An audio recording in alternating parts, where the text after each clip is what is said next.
about the Battle of Gettysburg, author William Faulkner observed that for every Southern soldier, there is the instant win. The brigades are in position behind the rail fence. The guns are laid and ready in the woods, and the furled flags are already loosened to break out. And it's all in the balance. It hasn't even happened yet. It hasn't even begun yet. For the soldiers, the tension was palpable, their hearts pounding in their chest as they anticipated the battle ahead.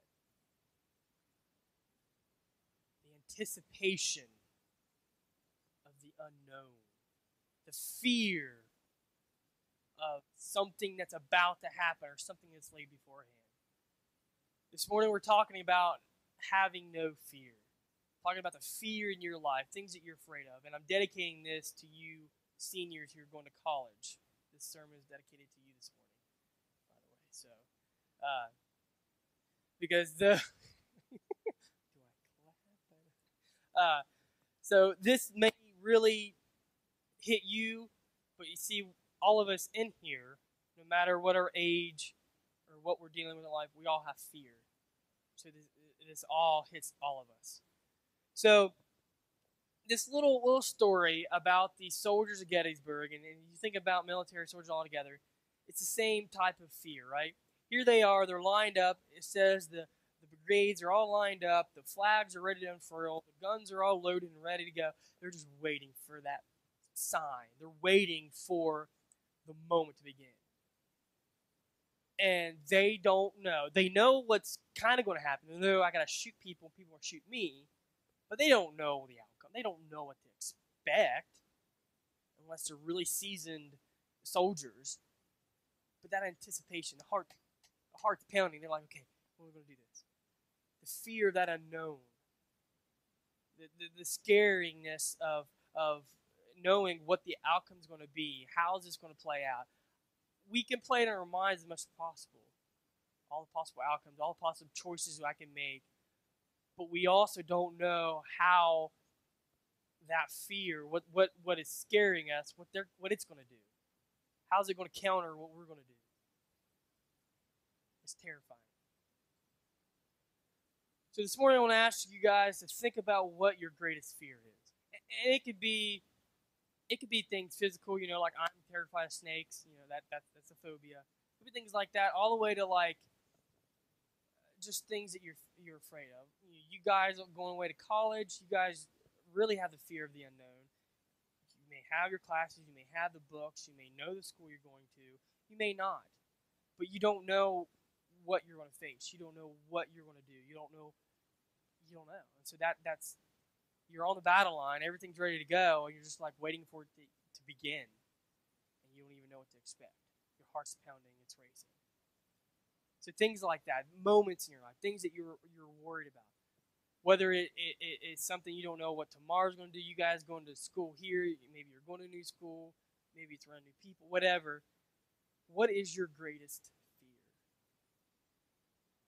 Because this is something we're going to talk about, taking that fear, not only conquering it and how to conquer it, but to not let it identify who you are. To not be defined by that fear. So think about that as we go on here. Because you see, fear, no matter, like I said earlier, no matter our age or gender or what stage in life we are, we all have it. It's a universal problem.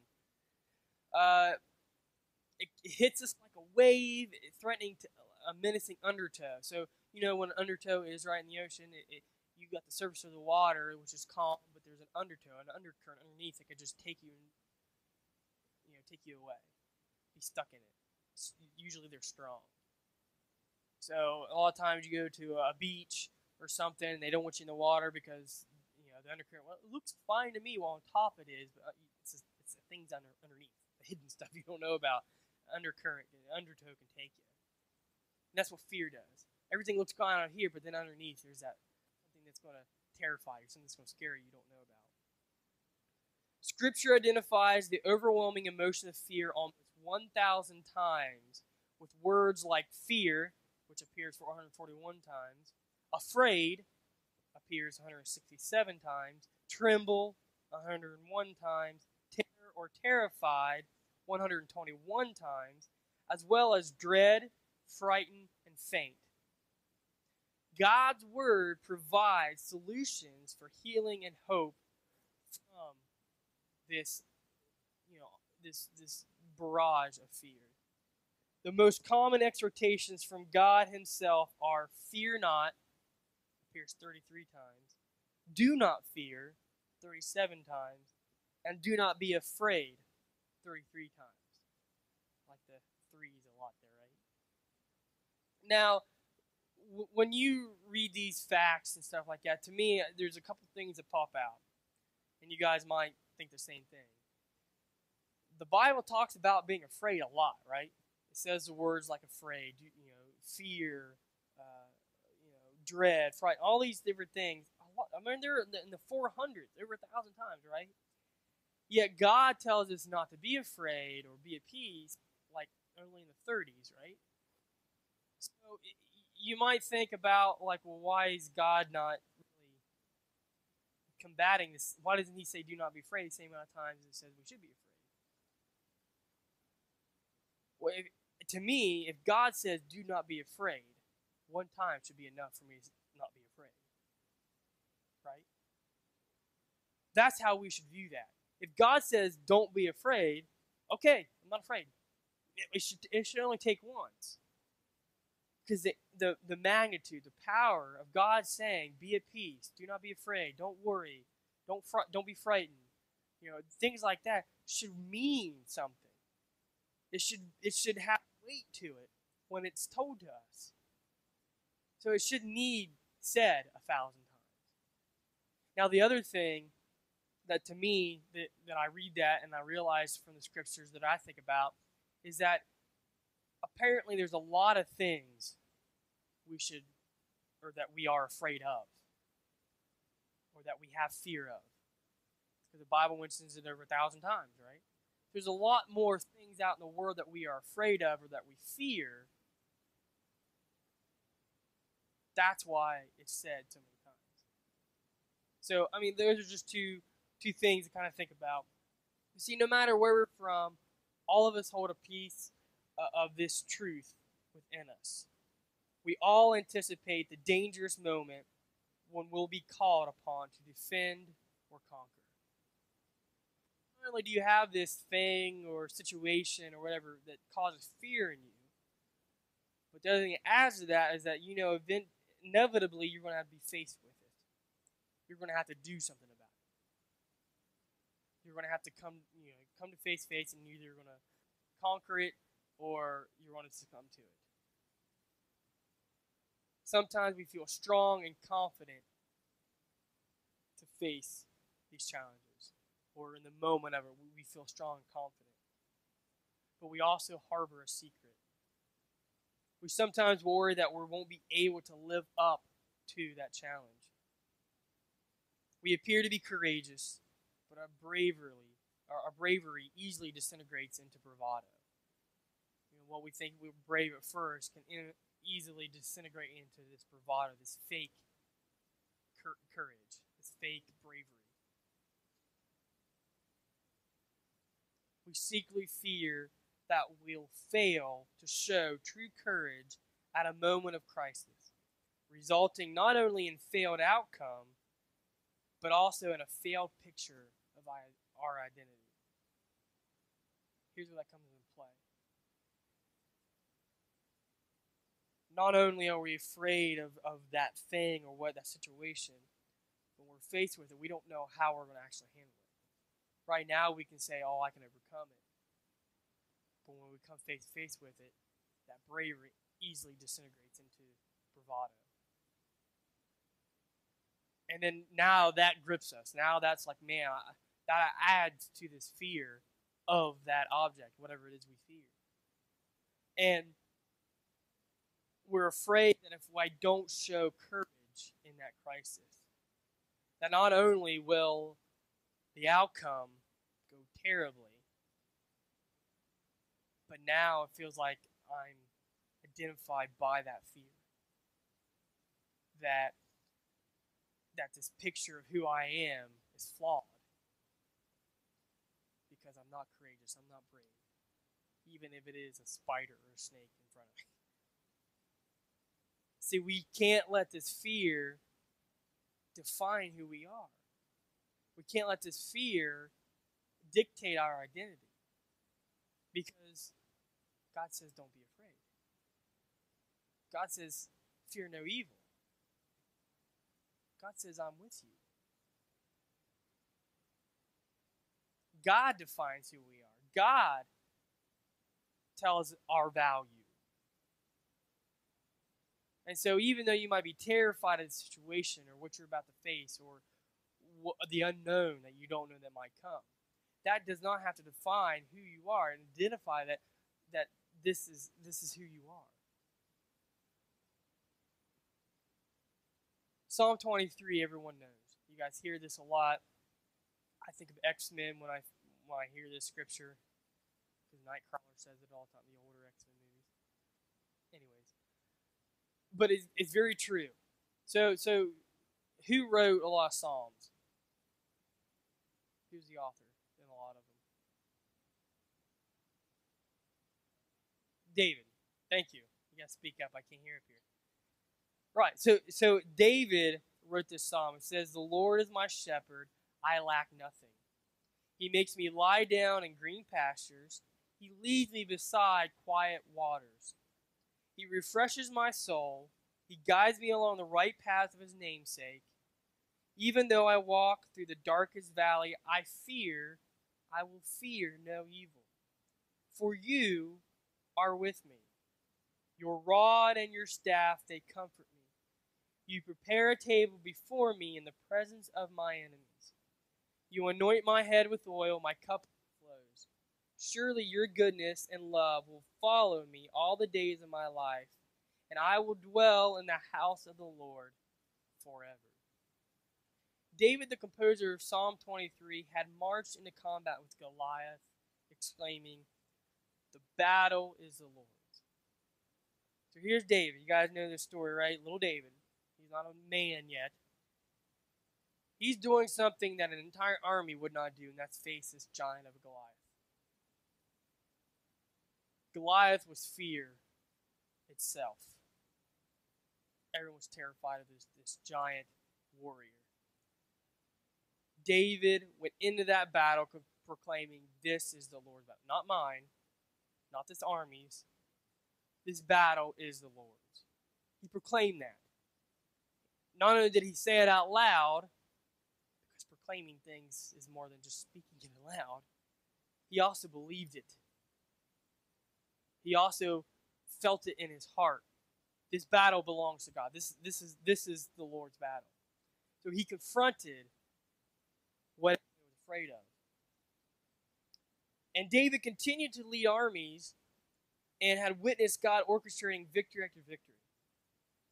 So Goliath might have been a big fear of him, but then he became this great king, right? This great worshiper of God and continued to follow his word. And God blessed him and his kingdom and led him into battle time and time again. And every time, David did the same thing. This is for the Lord.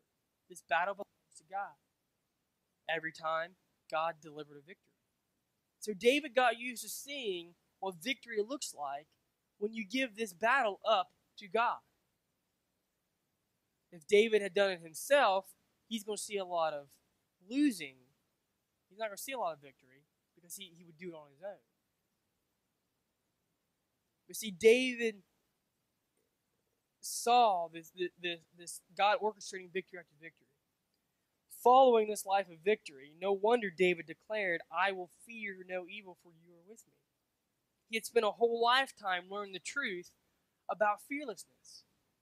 So when he wrote this psalm, he says, "I will fear no evil." Why? Because he knows that this battle belongs to God.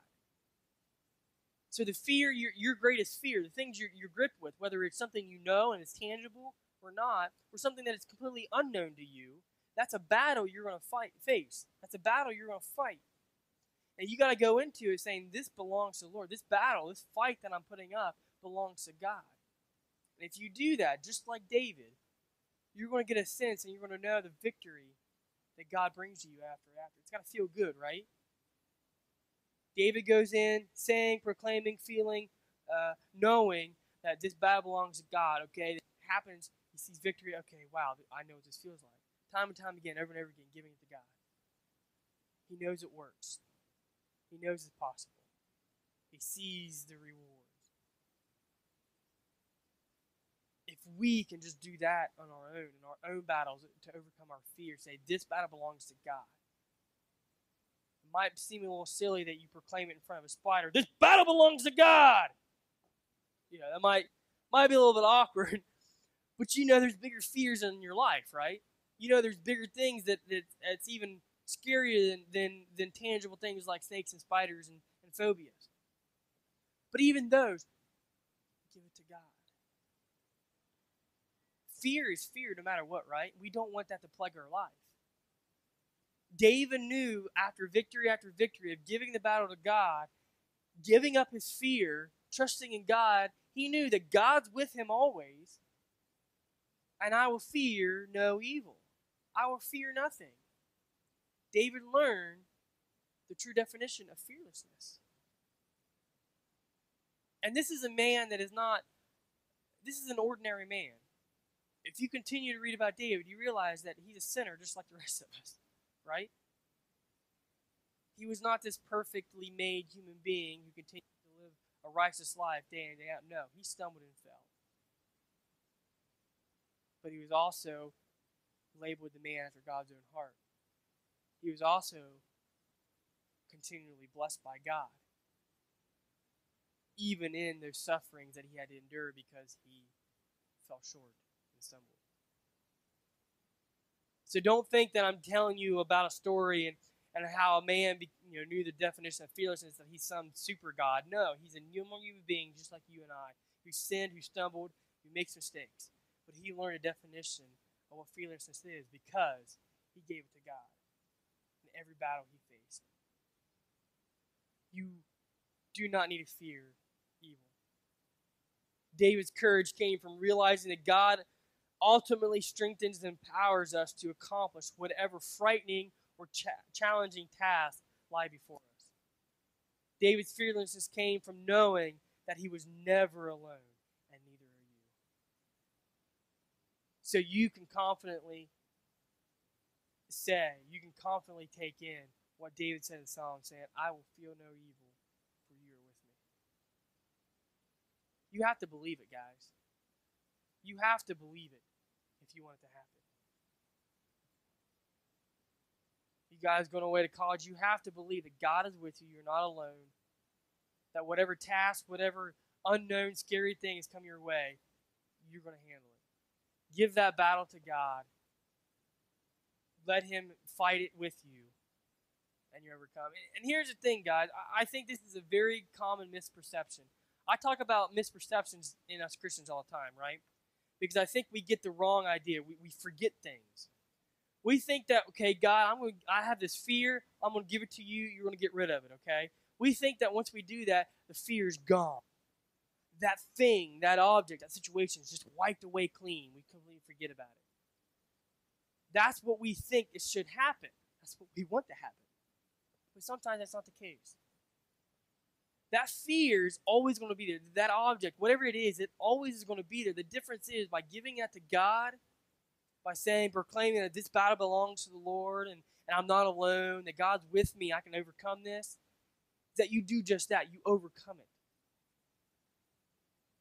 The fear is always going to be there, but now God gives you the strength. He gives you the peace. He gives you the wisdom. He gives you whatever it is you need to overcome it, to go through it, whatever it may be. God's not going to make that spider just poof. It's still there, but guess what? Now he gives you the ability to just step over it. To go through that doorway without running the other direction. A situation comes in your life. A situation is not going to go away. God does, maybe he does. It's whatever his will is, right? That situation is not just going to poof, go away. Oh, thanks, God. Now I don't fear anything anymore because the whole thing's gone. No. He's going to give you the peace, the wisdom, the knowledge, whatever you need help you go through that. Where before, without, you might have been so scared and so terrified by it that you ran the other direction, or you didn't even come face to face with it. You did what you wanted to do to get around it, which caused more problems. So like I said, I don't want us to get that wrong impression about giving this fear to God and letting Him battle it and letting Him take control, because He's not necessarily going to make it just poof. But He's going to give you what you need to overcome it, to barrel through it. And isn't that better? Think about this. Isn't that better than just making it disappear? Watch this. Watch this. It's better because if God continued to took challenges out of our life, how would we learn to lean on Him? How would we learn to be stronger? If you go to the gym and you lift weights with no weight on it at all, how are you going to get stronger? You're not. The challenges we face in our life, they help us grow stronger. They help us learn to lean on God, to know that there's powers in this world that want to see us destroyed, and God gives us the ability, the free will to choose Him, but He's not going to just make everything sweet and dandy for us, because we would not stay with Him. We wouldn't. When we're on cloud 9 in our life, everything's going great, do we honestly talk to God just as much as we did when we're in the valley? No. I know I don't. I don't think I'm that much different than you guys. When everything's going great in our life, God got us past a lot of good stuff, things going great, we don't talk to God. We don't lean on God. We don't continue moving forward as much as when we're in the valley, when we're in our darkest places. Because in that time, we're always praying. We're always looking for ways. We're reading more. We're dedicated more, because we're trying to find ways to dig us out of that hole, to make us better. So if God took away all of our problems, took away all of your fears, made them poof, He knows you're not going to stick with Him. You're going to take that for granted, and you're not going to go stronger. You're not going to become a better Christian.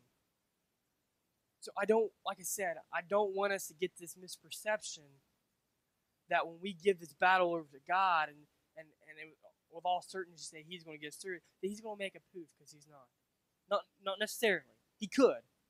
I don't want to put God in a box and say He can and can't do things, or He will and won't not. He can do whatever. But I just don't want you always going into a battle expecting it to just go poof. When really what you need to be put your hope and trust for is that God, okay, what are you going to equip me with to get through this, to overcome this fear, to face it, to go into this battle of the unknown without being terrified. Because David fears no evil, because he knows that God's with him, and God was. So give it a chance. It took David that time with Goliath, his first real fear, his first real battle, because it doesn't say this one way or the other, but David's human. He felt fear, I'm sure, in facing Goliath. He just didn't let it stop him. He said, "Giving you this, God. Tell me what to do. Make my legs move. Okay, thank you." Now, he gave it to God even though he had fear. And ever since then, knowing, he learned. He learned. Okay, I give it to God and things going to work out. I give it to God, He's going to knock that giant out for me. So if you give it that chance and see how God gave you strength, gave you peace, gave you strong will, whatever it is, to overcome that fear. If you identify that, okay, wow, this works. Luke 10, 1-6 says, "After this, the Lord appointed 72 others and sent them 2 by 2 ahead of Him to every town and place where He was about to go. He told them, the harvest is plentiful, but the workers are few. Ask the Lord of the harvest, therefore, to send out workers into His harvest field. Go, I am sending you like lambs among wolves. Do not take a purse or bag or sandals, and do not greet anyone on the road. When you enter a house, first say, peace to this house. If someone who promotes peace is there, your peace will rest on them. If not, it will return to you. So here, Jesus is doing this thing where he's sending 72 of faithful followers out ahead of him, going to all these towns where he's planning to go. They're going to plant the seeds, kind of like a John the Baptist thing. They're going to kind of prepare their way, get the crowd warmed up, right? You have all these entry bands or entry speakers to get people warmed up and jazzed up for the main event. That's what they're doing. And he uses example that the people at the time understood, like harvest and workers, right? Who's the harvest? When it says the harvest is plentiful, what's he talking about? What's Jesus talking about? What's the harvest?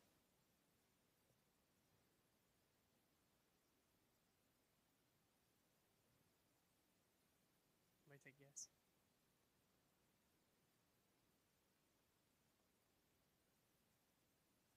Somebody say that? People.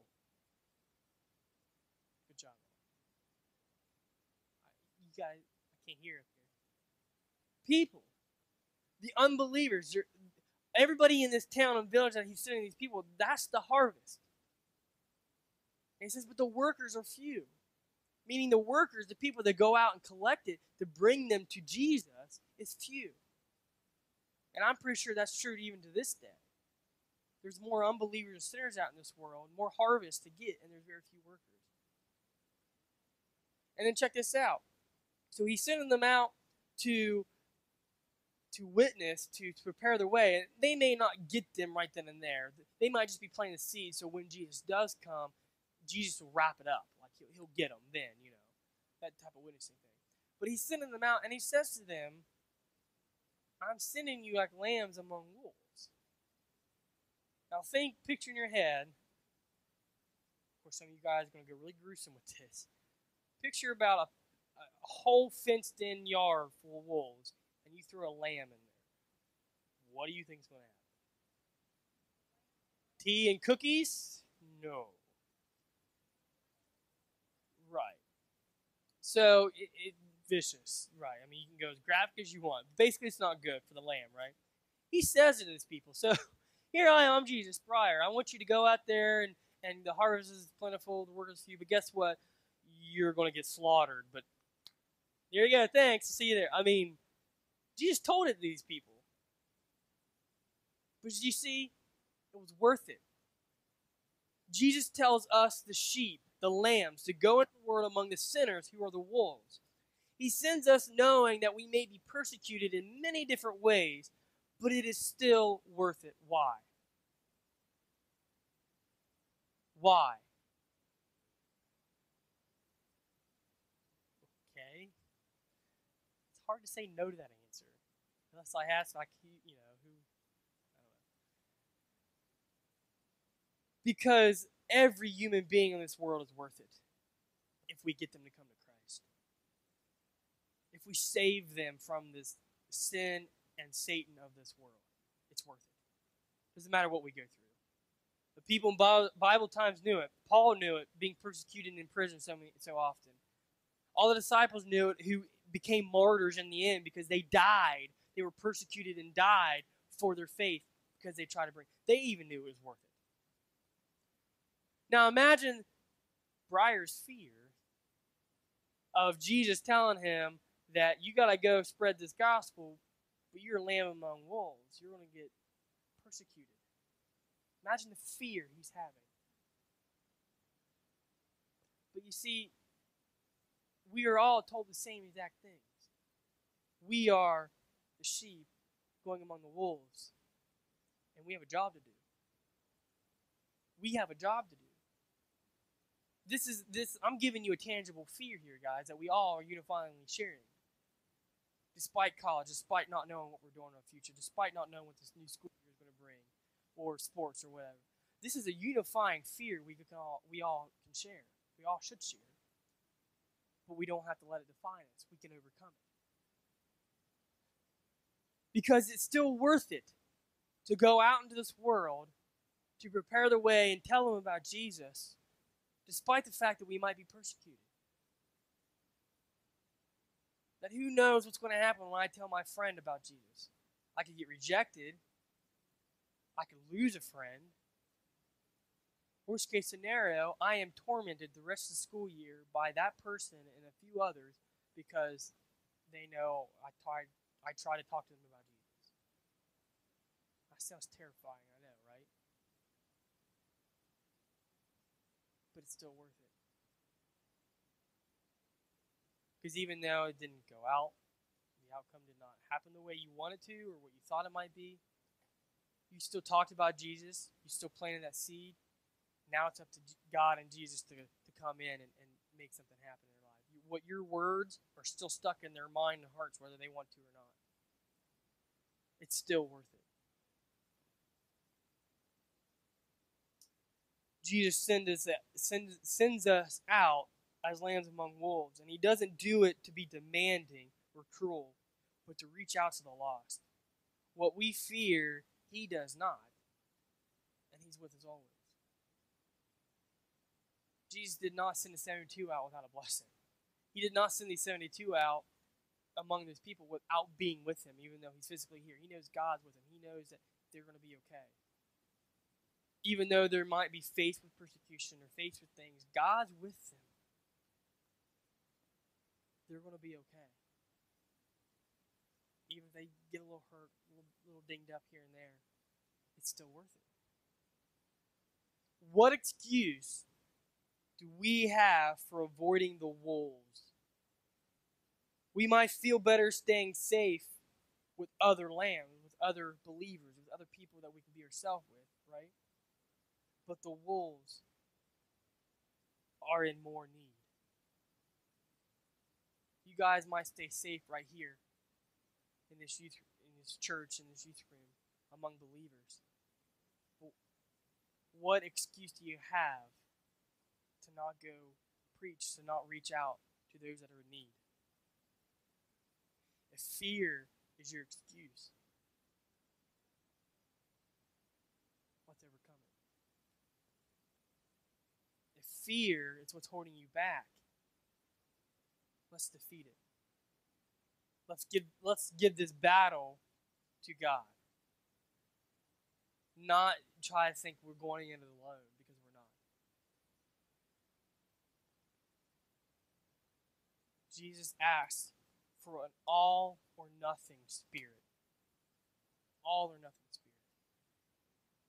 And though that may sound terrifying and even impossible, the shepherd doesn't sin without a promise. Matthew 28:20 says, I am with you always.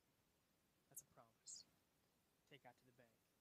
I am with you always. But Jesus knows that we're in this world of terrifying, unknown fear, gripping us individually and gripping us as a whole. He knows that. But he doesn't send us out without a promise, without some comfort. And the fact that God tells us, don't be afraid, very few times, and the fact that God tells us he is with us, that should be enough for us to believe it, to trust it, to accept it. We shouldn't need it to be told to us 1,000 times or more. You guys have nothing to fear. You might feel that fear, you might experience it, but you don't need to be identified by it. You don't need to have it consume your life. You don't need it to be so controlling and demanding in your life that it hinders you from doing what God has planned for you. Even above and beyond going and teach and reaching those that are in need. He has plans for every one of you. Every one of you have potentials. You're all leaders. You're all leaders of somebody, and you all are meant and destined to be great Christians. You are what's in your own way. This fear is not something that is crippling you to keep you from that. because David overcame it. He learned what it meant to be fearless. So can't we? So no matter you're facing out into the real world, like these costumes, not knowing what to do, not knowing where you're going to go, or what you have to deal with, or you guys are facing a new school year, let the battle belong to God. You have nothing to fear. God's with you always. He's always there giving you what you need. You got to let him do it. And like I said, don't get caught up in that misperception that God's going to make it disappear. That fear is just not going to be there anymore. It's going to be there. It's going to come back time and time again because Satan's going to use that to destroy you. But instead, know and trust that God's going to give you what you need to overcome it, to step through it, to fight through it. David still had to fight the battle. He still had to go to war. Men still lost their lives. Things, action had to happen. But at the end, they became victorious because God was with him.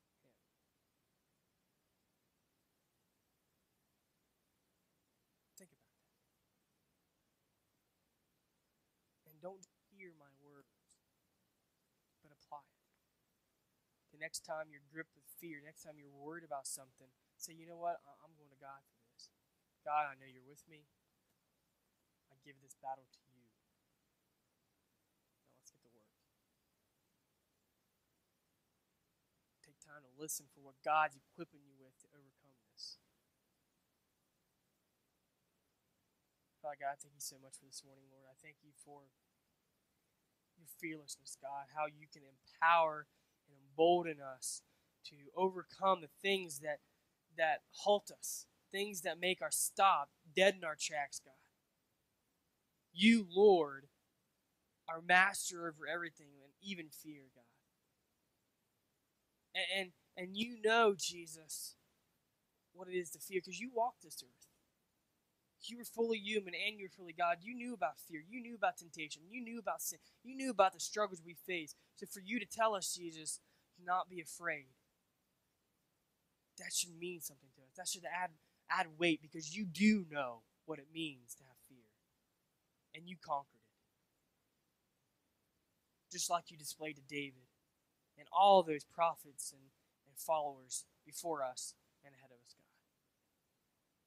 So I pray right now, Lord, if there's something that somebody in here is afraid of, Lord, that they are being defined by as a fear, that this fear is driving them to a certain way or keeping them from reaching their full potential. Right now, Lord, I pray they give that battle to you. That they know and feel, God. I mean, with a sign, with a purpose, they know that you are with them, Father.